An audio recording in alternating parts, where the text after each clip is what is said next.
بسم اللہ الرحمن الرحیم۔ حضرت عائشہ صدیقہ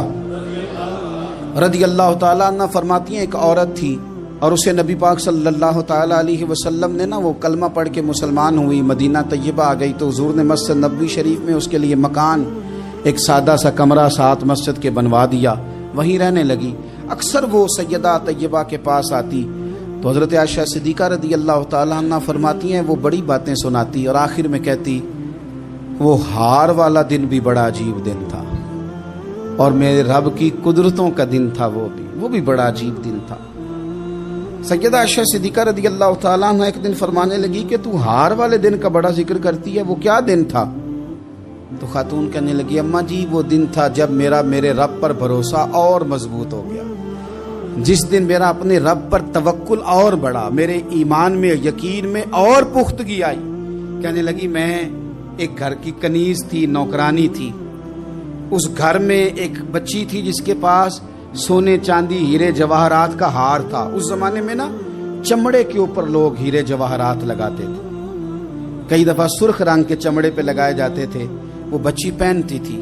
تو کہتی ہوں بچی کے اس نے اتار کے رکھا یا اس سے گرا وہ ہار تو چیل اسے اٹھا کے لے گئی گوشت سمجھ کے اور میرے سامنے اٹھا کے لے گئی۔ گھر والوں نے مجھ سے پوچھا، یہ بخاری میں موجود ہے، گھر والوں نے پوچھا مجھ سے کہ وہ ہار کہاں ہے تو میں نے کہا چیل اٹھا کے لے گئی۔ گھر میں کچھ چوری ہو جائے تو سب سے پہلا الزام کس پہ لگتا ہے؟ ملازمین پہ۔ کہتے انہوں نے مجھے بڑا مارا، بڑی تکلیف تھی، حتیٰ کہ میری شرمگاہ تک کی تلاشی، میری عزت اتنی خراب کی میں بتا نہیں سکتی۔ میں نے اپنی زندگی میں ایک واقعہ دیکھا، ایک امیر گھر میں چوری ہو گئی، ملازم کو اتنا مارا کہ وہ چارپائی پہ پڑ گیا، پولیس والوں سے اتنی مار پروائی گئی کہ وہ بیچارہ چارپائی پہ پڑ گیا، اور پھر وہ اتنا بیمار ہوا اور کچھ دنوں کے بعد پتہ چل گیا کہ چور تو اپنا بیٹا ہے ان کا،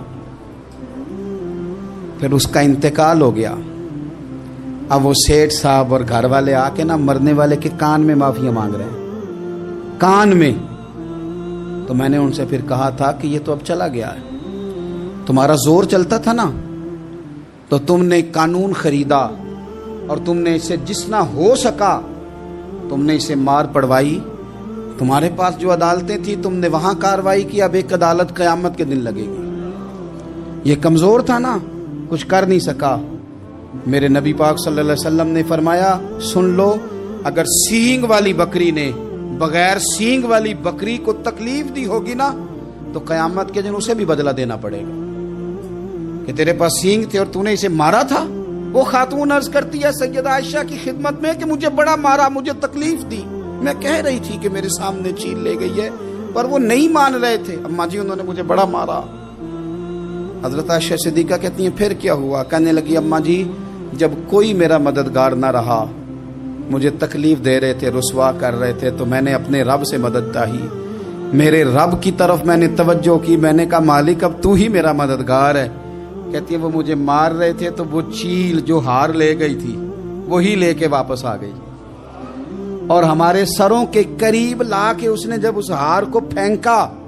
وہ مجھے چھوڑ کے سائیڈ پہ ہوئے، وہ میری بے گناہی جان گئے، لیکن آپ کو بتاؤں اس دن سے میرا اپنے رب پر یقین اور بڑھ گیا۔